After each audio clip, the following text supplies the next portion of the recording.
Grocipedia is here. That's right. An AI encyclopedia by XAI. The question is it good? Is it better than Wikipedia? Is this the end of Wikipedia? Let's find out.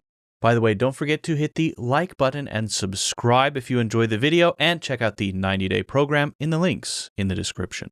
We're going to be looking up the exact same things in Wikipedia and Grocipedia, and it's going to be English language learning related because that's what I know best, and yeah, you might learn a few things along the way.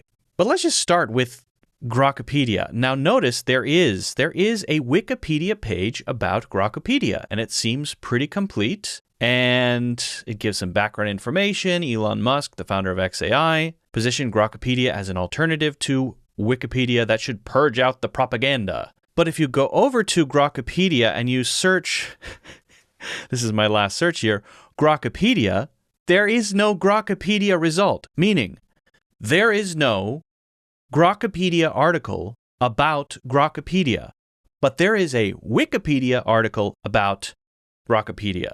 So right at the beginning, we can say, Wikipedia is much more complete, much more, I think, mature. Yeah, okay, we got to give Grocipedia a chance. It's new, right? But you should have an article about yourself, I would think, just to be clear on what this is. This is not just searching something in Grok or ChatGPT. That will give you an answer no matter what. But here, you search something, there has to be an existing article on that thing. And there isn't an existing article about Grocipedia on Grocipedia. Oh well. But let's look up something more concrete. Let's look up a list of English words of French origin. Now, if you didn't know this, yes, English has words from many languages in it. French, especially French, because of the history of English. I have another video about that, which you can check out. All right, so let's start with this list of English words of French origin.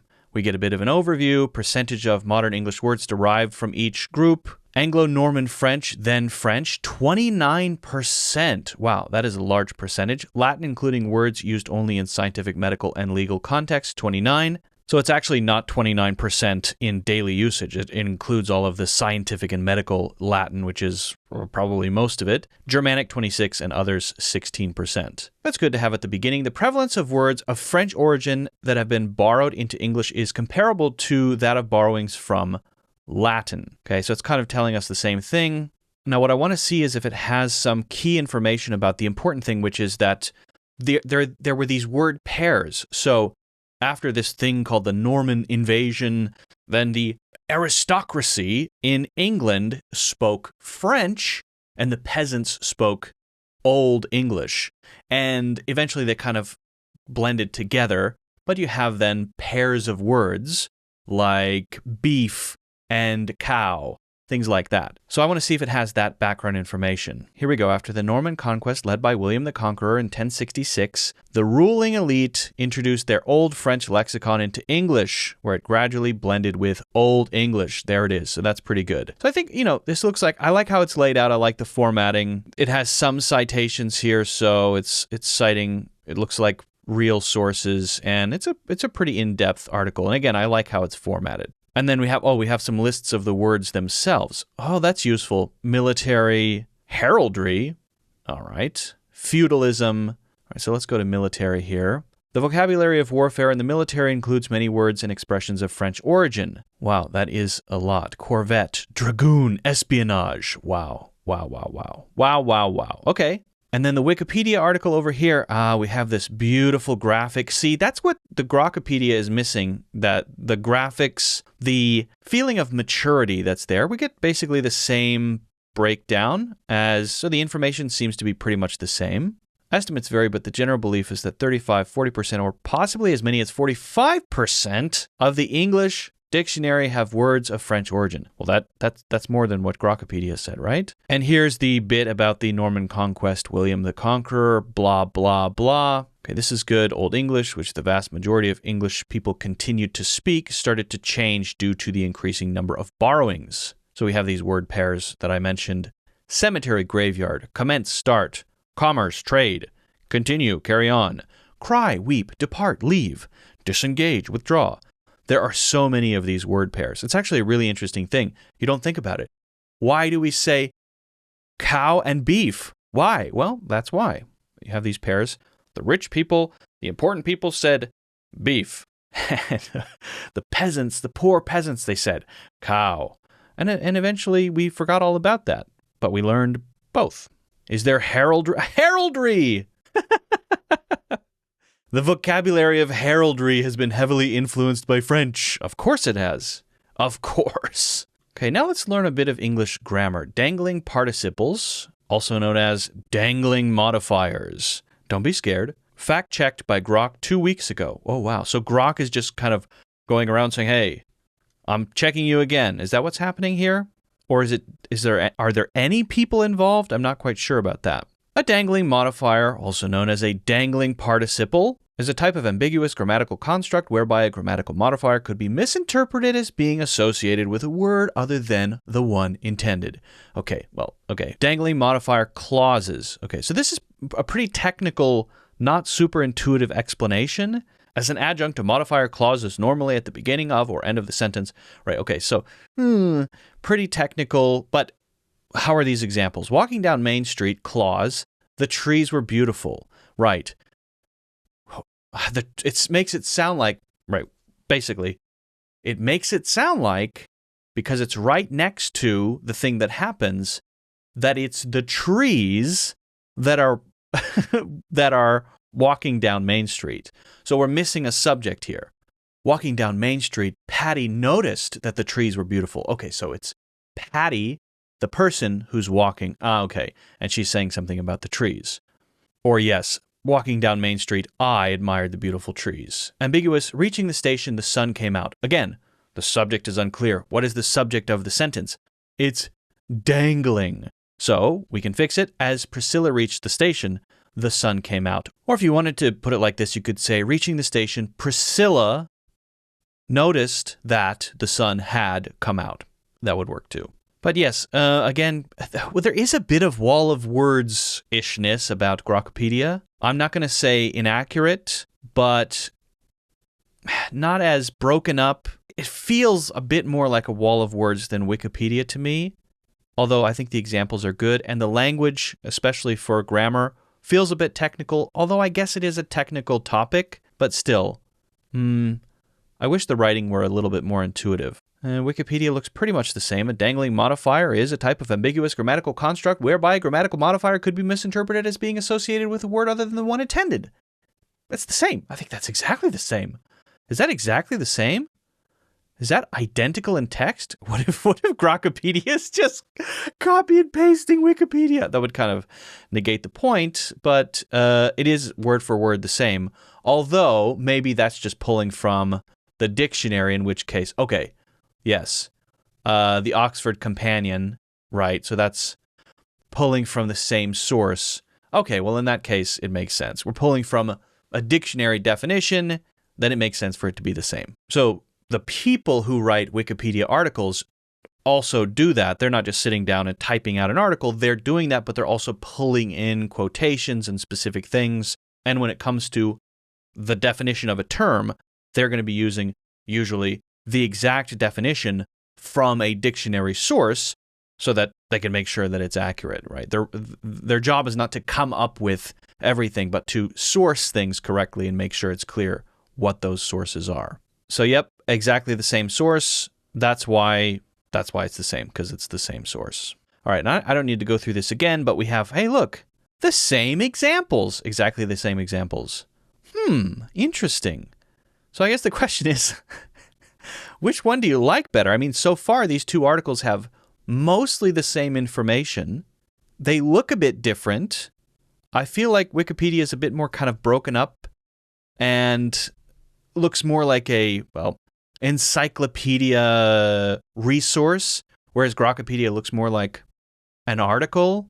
And I mean, maybe sometimes Wikipedia has more visual stuff like graphs and charts. Maybe, I don't know. I haven't seen enough examples.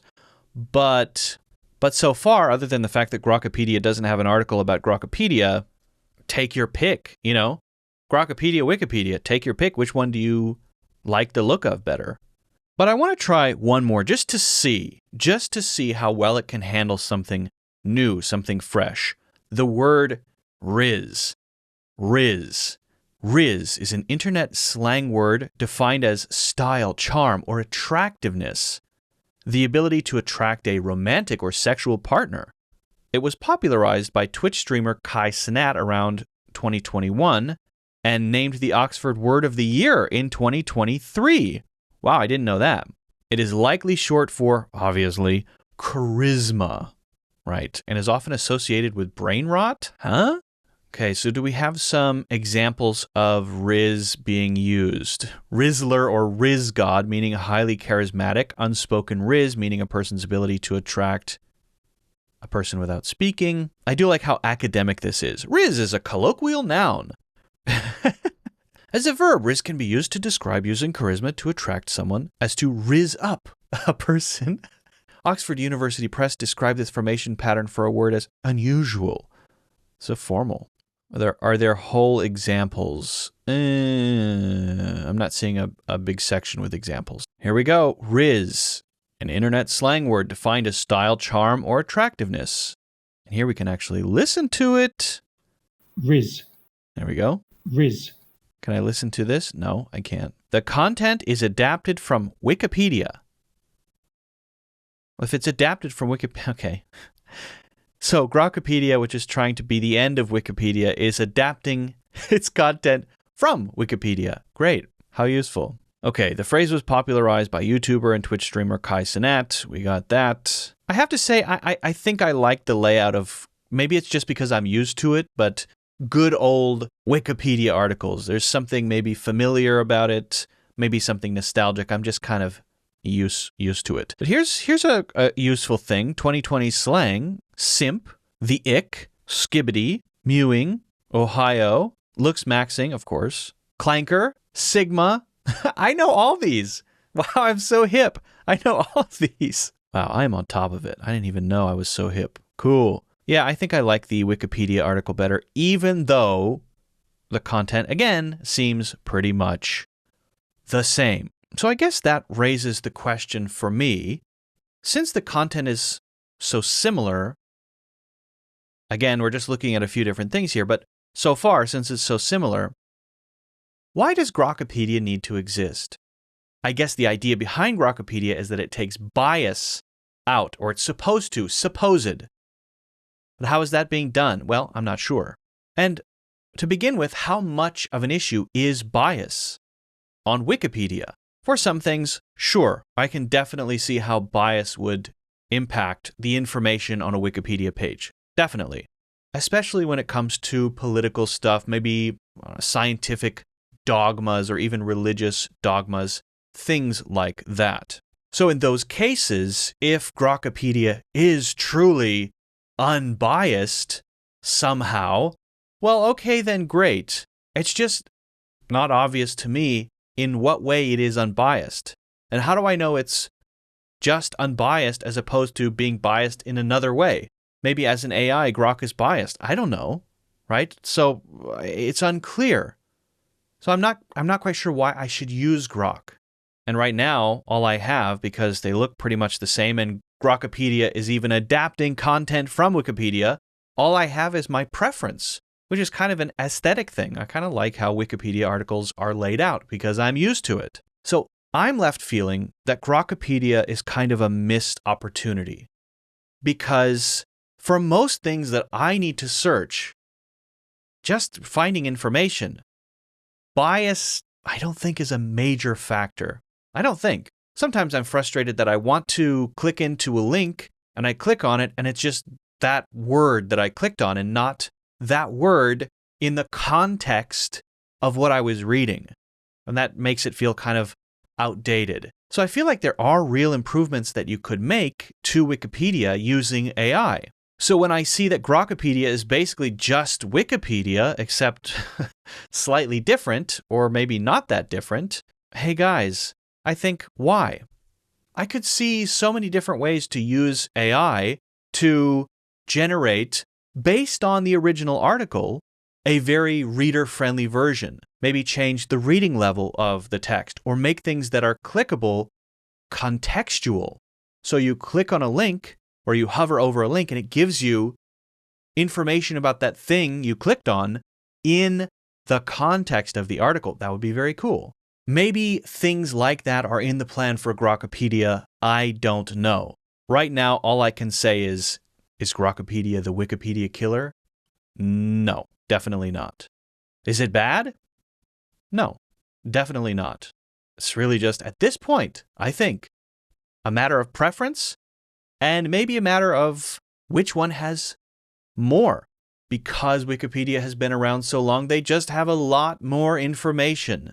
And it's been checked and validated, and you can find articles on pretty much anything, including Grocipedia. Hey, let me know what you think about it in the comments. If you haven't done so already, don't forget to hit the like button and subscribe. Get a free course in the links in the description. Also, get a free 90-day study plan in the links in the description. Thank you for watching, and I will see you in the next one.